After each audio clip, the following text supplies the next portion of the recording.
espejo me mira prudente y no quiere hablar. Hay un monstruo gris en la cocina que lo rompe todo, que no para de gritar. Tengo una mano en el cuello que con sutileza me impide respirar.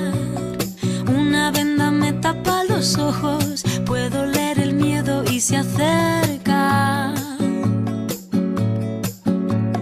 Tengo un nudo en las cuerdas que ensucian mi voz al cantar.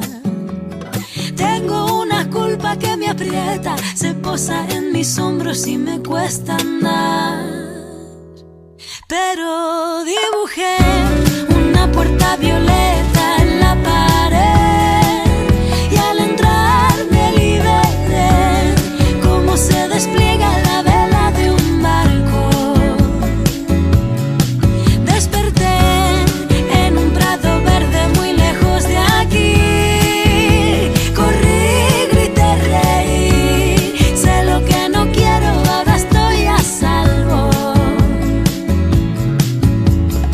Una flor que se marchita, un árbol que no crece porque no es su lugar. Un castigo que se me impone, un verso que me tacha y me anula. Tengo todo el cuerpo encadenado, las manos agrietadas, mil arrugas en la piel. Las fantasmas hablan en la nuca, se reabre la herida y me sangra.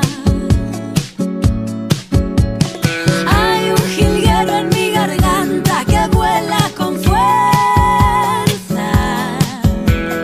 Tengo la necesidad de girar la llave y no mirar atrás. Así que dibujé